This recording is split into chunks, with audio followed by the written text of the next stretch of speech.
Selamat pagi ya. Ini tanggal 12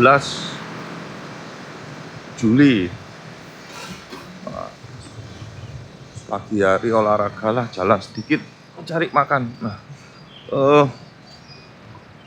Ini saya beberapa hari terakhir ini saya kepikiran tentang aksi korporasi dari emiten jagoanku si Adro ini, Adaro.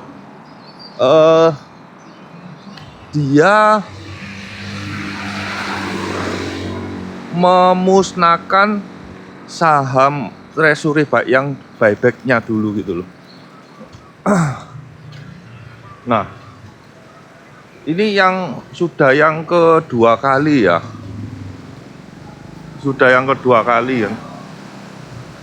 Tolong koreksi ya, seingat saya hal ini yang kedua kali. Dan mereka juga mengalokasikan 4 triliun untuk program buyback. 4 triliun. 4 triliun itu sama dengan kira-kira 5-6% sahamnya ya. Dan itu lumayan besar juga. Nah, setelah saya teliti, pelajari apakah ada contoh emiten di luar negeri yang melakukan buyback, setelah itu sahamnya dimusnahkan. Ternyata ada beberapa studi case itu ada ya. Dan apa yang terjadi pada mereka yang melakukan pembelian, setelah itu dia memusnahkan. Naiknya itu berkali-kali lipat.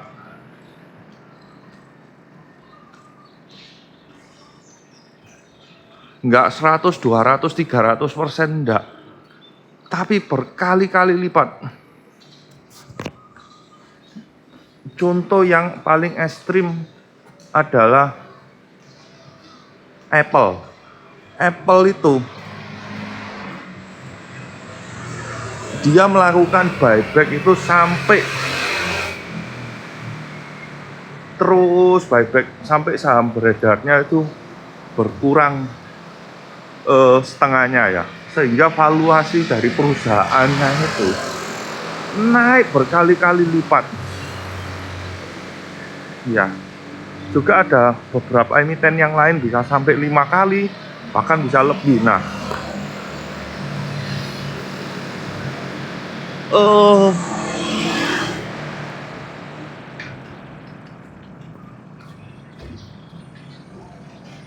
berdasarkan studi case yang saya pelajari ini, kok saya jadi galau ya. Apa harus saya galau, kepikiran udah saya ikut cicil saja terus ya si Adro ini ya. Terus sudah enggak mikir yang lain gitu. Ada kepikiran seperti itu ya. Jadi saya terus akan akumulasi beli terus. Jadi yang sebelumnya hitungan saya menunggu di harga 10.000 itu 4 tahun lagi, tampaknya dengan aksi korporasi Adaro dengan membakar saham treasury, kalau itu betul-betul dilakukan continue 10.000 itu akan datang dengan sangat cepat ya. Ini perkiraan saya aja ya. Buat catatan pribadi, apakah benar? Sangat menarik ini.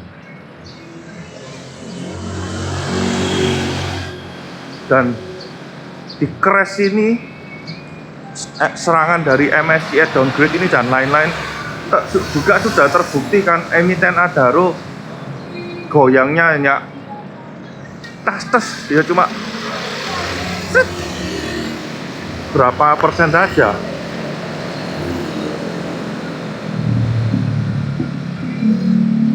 Jadi saya percaya harusnya kalau nggak ada MSCI dan yang lain-lain kayak gitu, mungkin sudah bisa 3.000 ke atas ya harusnya. Cuma ya hanya menunggu aja, dan menunggu ini sama dengan dikasih kesempatan untuk membeli lebih banyak lagi ya. Saya pikir seperti itu ya teman-teman ya. Oh,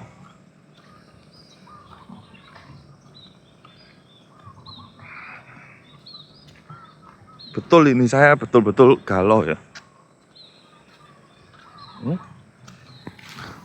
Nemu duit iki koyo aneh. Oh ya, nemu duit. Wah, ini hoki ini. Kode ini. Berarti harus nyicil Adaro terus ini. Average up terus.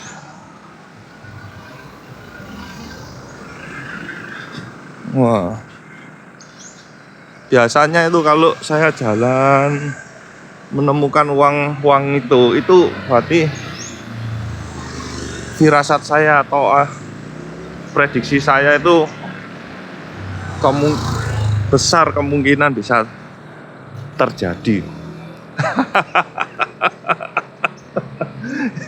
Ini ngarep mulu gini. Nah, tadi guys, nemu lagi. Kali ini gopek guys. Lu ada 2 kali ya jalan kaki. Waduh. Ciaklat iki wes. Jan iki temen iki. Wah, wes. Oke, saya memutuskan saya akan membeli Adaro terus tahun ini. Terus beli terus tiap bulan. Oke ya. Ini udah kode keras ini, 2 kali jalan, 2 kali nemu duit ya. Keras ini keras ini. Adaro, saya akan membeli Adaro terus sampai terus. Kode keras guys. Ini wah. Oke ya. Ini saya sudah sampai tempat makan favorit saya.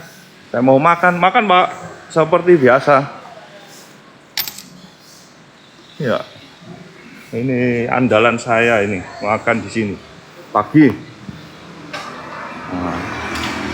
Ya oke ya. Teman-teman tolong pelajari sendiri contoh-contoh emiten yang melakukan buyback lalu dia membakar saham yang beredar, dan apa yang terjadi dampaknya dengan harga sahamnya ya. Nah, Pak, nasinya dikurangi lagi Pak. Kurangi mana? Kelemon aku ya.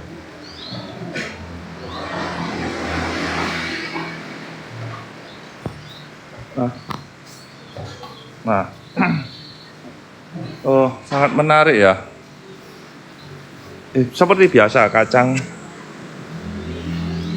telur. Ya. Saya mau sop sayur. Ya.